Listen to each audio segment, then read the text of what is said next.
जय स्वामीनारायण। काशी भारत की ज्ञान की नगरी है। शास्त्रार्थ सभाएं उनका नित्यक्रम है, परंतु आज की सभा कुछ विशेष थी। सभी विद्वान सत्य और असत्य के बारे में बातें कर रहे थे। राज पंडित ने कहा, शांतम शांतम, शांत हो जाइए। आप सब प्रकांड विद्वानों से मैं काशी का राज पंडित विनती करता हूँ कि हम इस गहन चर्चा को यहीं पर छोड़ते हैं। सभा में से एक विद्वान ने कहा, ऐसे कैसे, लेकिन क्यों? राज पंडित ने कहा, क्योंकि आज इस गौमठ में महान विद्वान धर्मदेव अयोध्या से पधारे हुए हैं और साथ में विराजमान हैं उनके सुपुत्र श्री घनश्याम। श्री घनश्याम की विशेषता ये है कि मात्र 10 साल की उम्र में वेद, उपनिषद आदि सभी शास्त्रों का अध्ययन उन्होंने पूर्ण कर लिया है।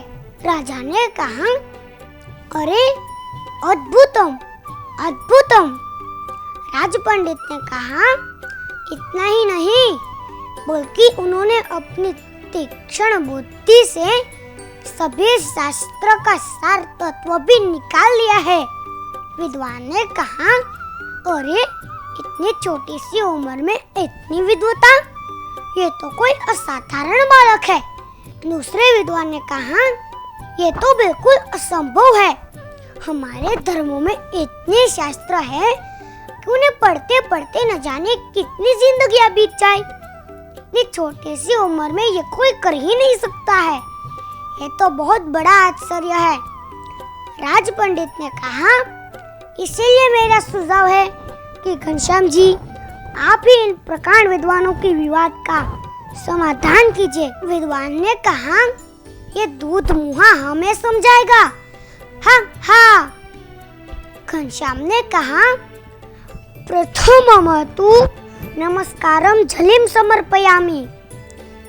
ऋग्वेद ने कहा है कि परमात्मा एक ही है, लेकिन विद्वान लोग एक ही परमात्मा को भिन्न भिन्न रूप से पुकारते हैं। उसमें विवाद का सवाल ही कहाँ उठता है? विद्वान ने कहा, तो बताओ, क्या वो भगवान साकार है? क्या उनका कोई आकार ही नहीं है?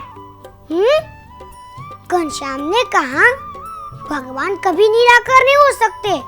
यदि भगवान निराकार होते तो उनके द्वारा ये निर्मित सृष्टि कैसे साकार हो सकती है? अरे जिन्होंने साकार सृष्टि की रचना की है, वो भगवान कैसे बिना आकार के हो सकते हैं? अरे शास्त्रों में भगवान के दिव्य स्वरूप का कितना अद्भुत वर्णन है। ये तो सदा साकार है। वेद ने कहा है कि स एक सत, यानी भगवान ने देखा। यदि देखा तो क्या उन्हें केवल आंखें ही होगी? नहीं, वो तो सदा दिव्य स्वरूपधारी है।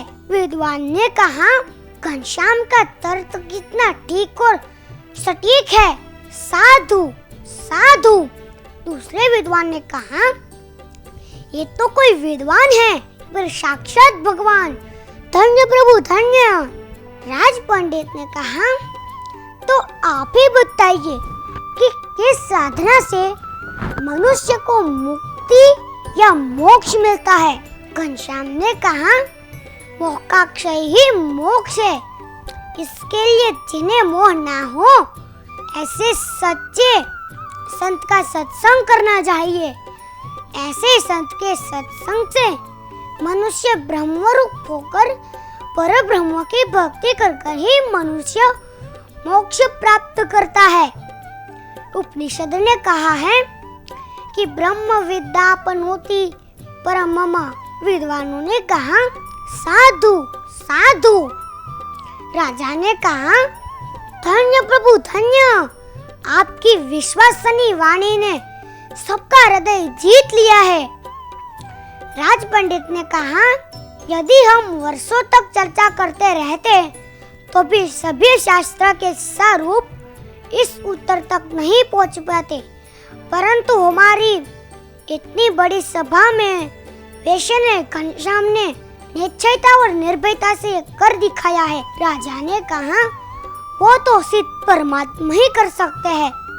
मैं काशी का राज पंडित घनश्याम प्रभु का सम्मान करता हूँ। धन्य प्रभु धन्य, आप ही सच्चे भगवान हैं। घनश्याम की यह लीला अति न्यारी है। जय स्वामीनारायण।